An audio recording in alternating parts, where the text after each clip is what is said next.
충격과 아픔을 주는 사건이 알려지는데 그것은 버려진 노인들의 문제입니다. 언젠가는 소위 소 팔고 땅까지 팔아서 대학 보내고 유학생활까지 뒷바라지를 한 부모를 외면하고 심지어 애인에게 자기 어머니를 파출부라고 소개했다는 일도 들었습니다. 혹시 이 자리에 그런 사람이 있습니까? 아니면 여러분의 자녀가 그런 존재가 되어 있지는 않습니까? 만약에 그렇다면 얼마나 가슴 아프고 분한 일입니까? 제가 대신방 중에 몇몇 교우들에게 직장 동료 중에서 크리스천들이 얼마나 되는지 물었습니다. 대부분 한두 명 정도라고 했습니다. 그러면 본인은 크리스천인 것을 주변에 알렸는지 물었더니 감사하게도 그렇다고 했습니다. 제 생각에는 그 직장 내에 교회 다니는 크리스천이 그렇게 적지 않을 거라고 생각합니다. 아마도 숨기는 것일 거예요. 아마도 우리 하나님은 그들이 숨기고 크리스천답지 못한 일을 하는 그 현장에서 그 모습을 충분히 지켜보셨을 것입니다. 독생자까지 아끼지 않고 십자가에 내어주실 만큼 사랑한 자녀가 막상 육체적 쾌락과 체면을 위해서 하나님을 외면하고 부인하는 그 순간에 얼마나 마음 아프셨을까. 마가복음 8장 38절에 이런 말씀이 있습니다. 누구든지 음란하고 죄 많은 세상에서 나와 내 말을 부끄러워하면 인자도 아버지의 영광으로 거룩한 천사들과 함께 올 때에 그 사람을 부끄러워하리라. 마태복음 10장 32절에는 누구든지 사람 앞에서 나를 시인하면 나도 하늘에 계신 내 아버지 앞에서 그를 시인할 것이요. 제가 늘 강조해드리는 하나님 우리 행위에 반응하시는 것입니다. 하나님께서는 우리 구원의 의미와 가치를 우리가 꼭 구원받아야 되는 것, 하나님이 우리를 구원하셔야 할 목적과 의미를 독생자를 희생할 만큼 높게 두셨습니다. 그렇다면 그 은혜로 구원을 얻은 우리 그리스도인들은 더욱 구원받은 의미와 가치를 높게 평가하고 붙들고 살아야 되지 않겠습니까? 바로 그렇게 되는 것이 내가 구원받았다는 것에 하나님을 향해서 영광의 찬송이 되는 거예요. 그게 하나님이 계획하셨다는 것이 여기 본문 6절과 12절에 나옵니다. 구원받은 자들이 하나님의 영광의 찬송이 되는 거예요. 나 같은 것을 구원하셨구나, 나 같은 것이 속죄되었구나 하는 것에 한없이 기쁘고 감사합니다. 제가 1970년대 후반에 서울 한 교회에서 주일학교 교사를 하다가 승려였던 사람이 개종해서 와서 간증했던 것, 그 간증을 들으면 제가 살이 떨릴 정도로 감격했습니다. 정말 그 자리에 하나님이 나 같은 걸 버려두셨더라면 유교나 불교 우리 조상 대대로 믿어왔던데 나도 몸담았을 텐데 하나님께서 나를 구별하신 은혜가 얼마나 큰지. 요셉이나 다니엘은 하나님의 백성인 것을 숨겼을까요? 하나님의 자녀인 것을 숨긴 사람치고 하나님과 동행한 이가 있을까? 하나님의 보호하시는 능력을 경험한 이가 있겠습니까, 여러분?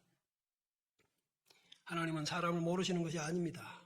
의인이 없고 생각하는 것까지도 악한 것뿐임을 이미 여러 차례 말씀하셨습니다. 그런 중에도 얼마를 택하셔서 하나님의 자녀로 삼으신 것이며 지금 우리가 바로 그들입니다. 창세기 6장 5절 6절에 보니까 하나님께서 세상에 죄악이 가득함과 그 마음으로 생각하는 모든 계획이 항상 악할 뿐인 것을 보시고 땅에 사람 지으셨음을 한탄하셨다고 하셨습니다.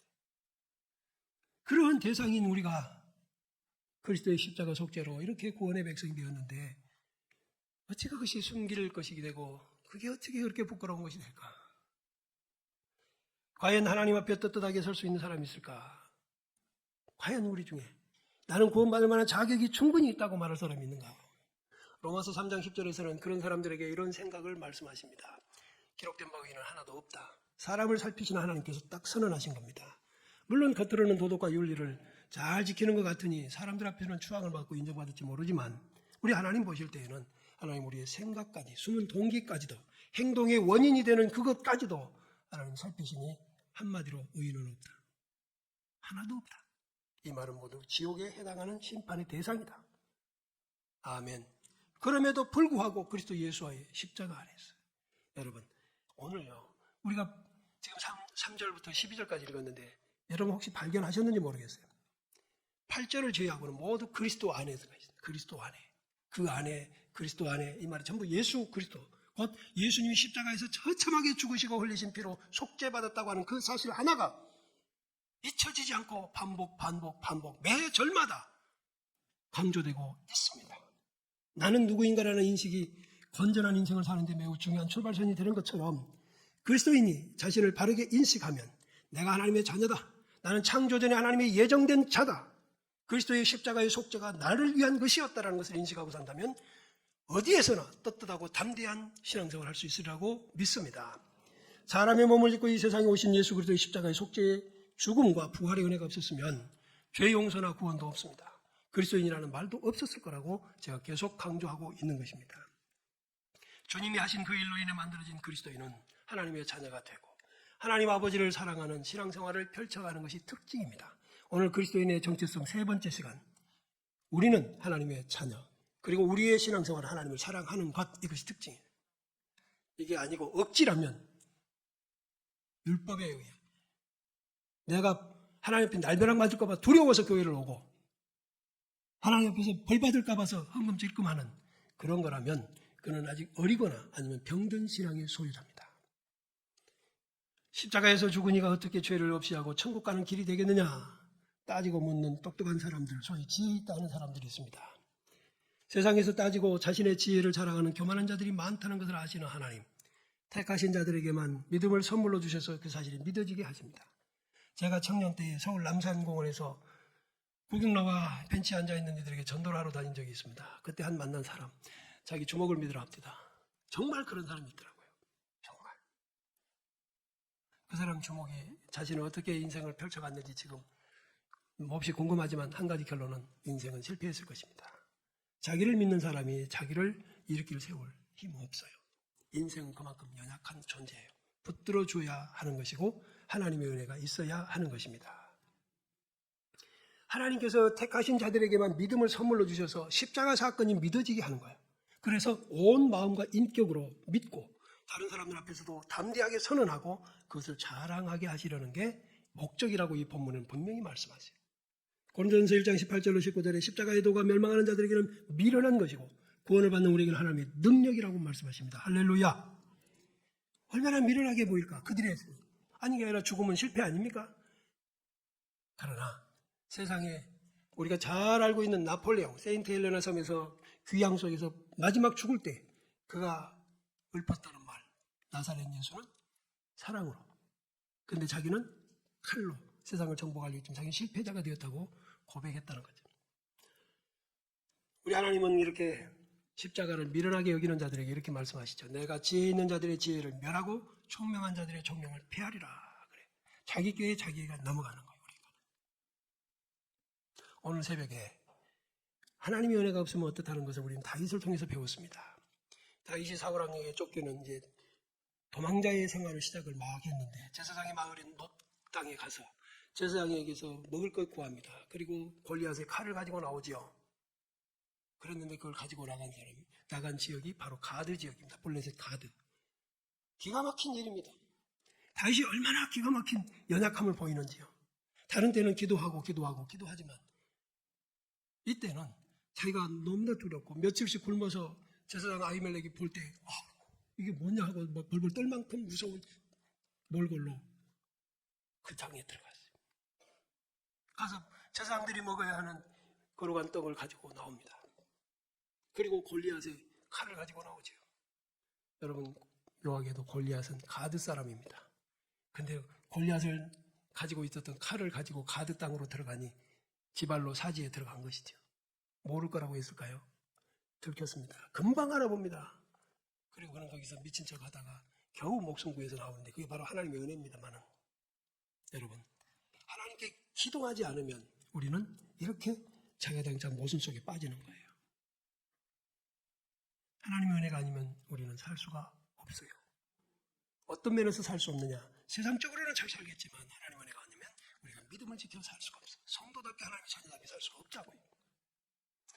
오늘 이거 5절, 오늘은 제가 여러분과 함께 5절과 6절을 기준으로 하나님의 자녀, 그리스도인의 정체성 세 번째, 우리는 하나님의 자녀다라는 것을 같이 상고하려고 합니다. 5절을 읽어보시죠.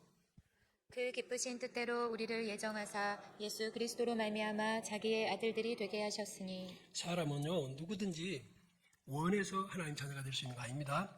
하고 싶다고 되는 게 아니에요. 부정모혈로 태어난 조건으로 하나님 나라를 이어받을 수 없음을 거듭 하나님 우리 주님은 강조하셨어요.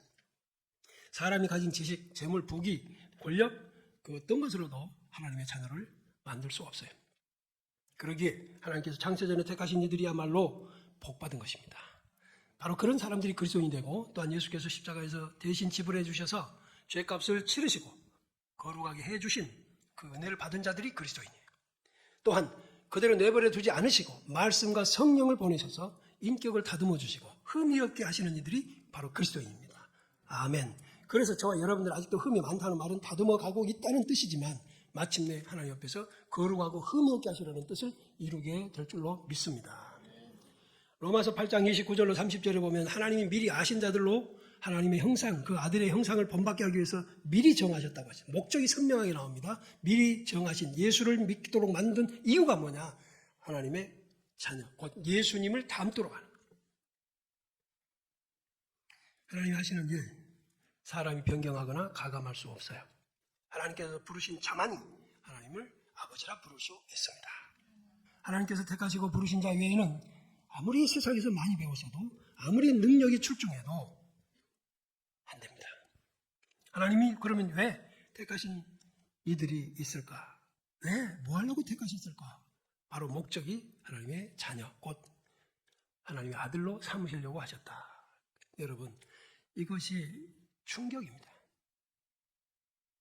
창조주가 피조물을 자녀로 삼는다. 이게 어떻게 가능할까? 이 무한한 사랑을 입은 것이 그리스도인이에요. 피조물인 인간을 자녀로 삼으신다는 계획과 말씀은 가슴 벅찬 감격과 흥분이 일어납니다. 이러한 하나님의 은혜가 임한 사람에게는 전인적인 감격과 감사와 공감, 동의가 일어나서 그래서 하나님을 사랑하는 관계로 새로운 출발을 하게 되는 것이죠. 그래서 요한복음 1장 11절에 12절에 보면 영접하는 자 곧 그 이름을 믿는 자들에게는 하나님의 자녀가 되는 권세를 주셨다. 하나님께서 창세전에 택하신 자들에게 믿음을 주시는데 그 믿음을 가지고 예수 그리스도가 나를 위해서 십자가에 죽으셨다고 하는 것을 고백하는 자, 그가 바로 하나님의 자녀라는 거예요. 또한 로마서 10장 9절로 10절에 보니까 네가 만일 내 입으로 예수를 주로 시인하며 또 하나님께서 그를 죽은 자 가운데서 다시 살리신 자를 믿는다면, 그렇죠? 네 마음이 믿으면 구원을 받는다고 말씀하세요. 근데 그게 믿어지나? 보통 사람 안 믿어집니다.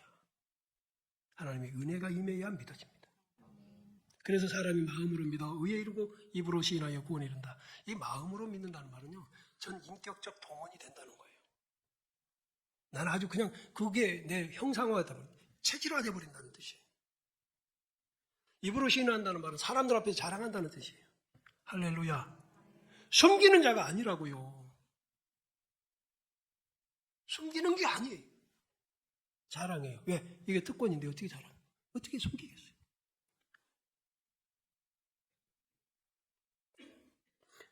하나님과의 사랑의 관계가 회복되는 것은 하나님이 미리 정하신 구원의 목적입니다. 우리를 구원하신 목적, 하나님과 사랑의 관계를 펼치도록 하자는 거예요.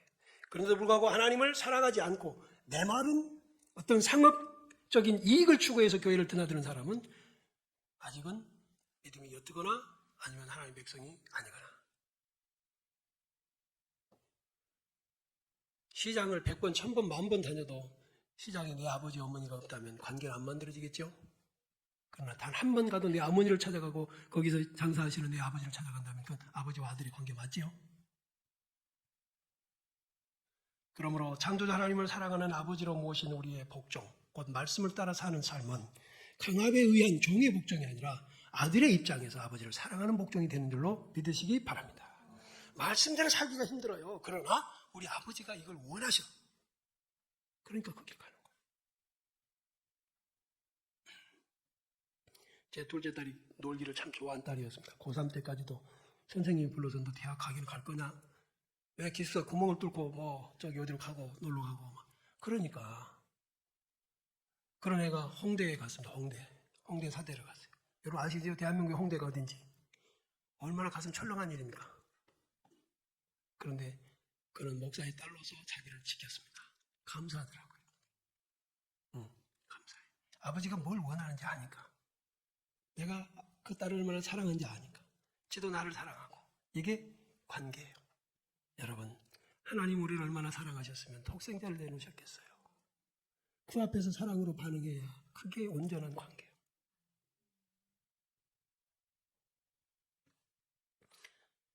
로마서 8장 17절에는 자녀이면 또한 상속자고 하나님의 상속자여 그리스도와 함께한 상속자니 우리가 그와 함께 고난, 영광을 받게 하여 고난도 함께 받아야 한다고 하나님의 자녀가 어떻게 세상을 살 것인가에 대해서 말씀을 딱 해놓으셨어요. 근데 우리는 그걸 잊어버리지.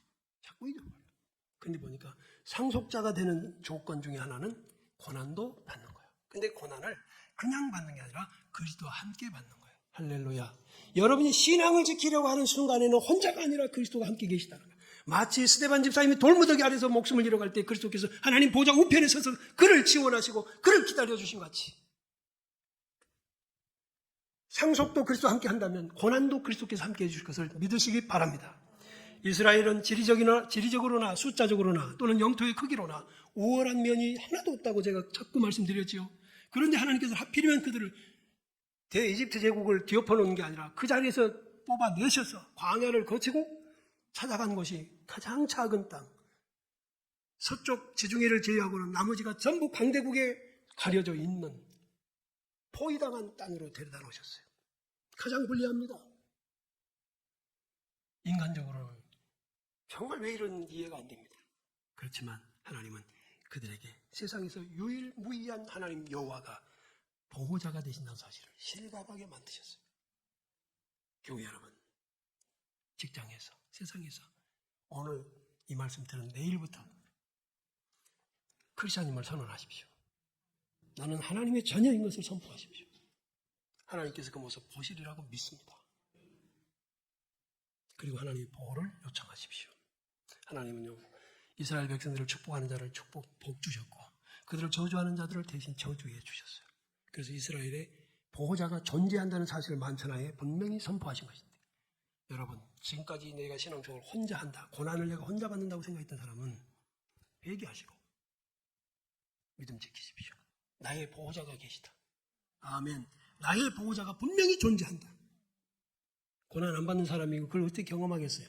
믿음을 지키다가 고난을 받아봐야 알지. 이스라엘은 지금 우리의 그리스도인들의 모형입니다. 우리도 세상에서는 약자에 속하지만 기도로 하나님의 전능하심을 경험하게 되고 천국길의 인도와 보호를 받으며 많은 믿음의 형제와 자매와 서로 교제하면서 어렵고 힘든 일을 기도로 돕고 격려하면서 나아가게 하시는 것입니다. 그래서 신앙생활이 교회를 중심으로 하는 거예요. 교회는 바로 천국의 모형이고 천국을 훈련하는 것이 교회예요.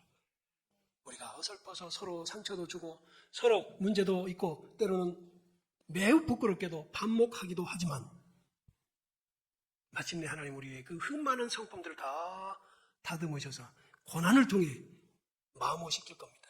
그 모난 성품들을 마모시켜서 서로가 서로를 향해 쌍수를 들고 다가가도록 하실 줄로 믿으시기 바랍니다. 교우 여러분, 고난당하실 때 로마서 8장 기억하십시오. 자기 아들을 아끼지 아니하시고 우리 모든 사람을 내어주시니까 어찌 그 아들과 함께 모든 것을 우리에게 주시지 않겠느냐. 누가 하나님의 택하신 자들을 능히 고발하겠느냐. 우리를 의롭다 하시니 하나님이에요. 하나님 오차가 없으십니다. 하나님 실수가 없으십니다. 아멘. 그분이 그리스도 때문에, 그리스도 안에서 그래요. 그러니까 의로운 거예요. 여러분과 제가 도덕과 윤리에서 우월성 때문이 아니라 예수님이 우리를 위해서 죽으셨으므로. 아멘. 그래서 그리스도인이란 뭐냐? 예수님이 나를 위해 대신 죽어주셨어. 누가 이렇게 놀라운 일이 있어요? 식당에서 한 끼 식사비만 누가 내주고 가셔도 거기 감사하고 고맙고 나중에 꼭 갚게 되던데 영원히 지옥에 가야 할 우리를 다시 쇳값을 치러주시고 살리시고 천국 백성으로 세우시는 것을 잊어버리면 되겠나? 우리를 사랑하시는 하나님의 사랑으로 말미암아 우리는 모든 일에 승리하게 될 것을 확신하시기 바랍니다. 예수님은 우리에게 하나님을 아버지라고 부르게 하십니다. 마태복음 5장 16절에서부터 계속 우리 주님은 언급하실 때마다 하나님을 내 아버지, 너희 아버지라고 말씀하십니다. 이게 그리스도인의 정체성은 창조자 하나님의 자녀라는 사실을 확실하게 하는 겁니다. 믿음 지킵시다. 아버지가 지켜보시는데 아버지의 자녀답게 삽시다.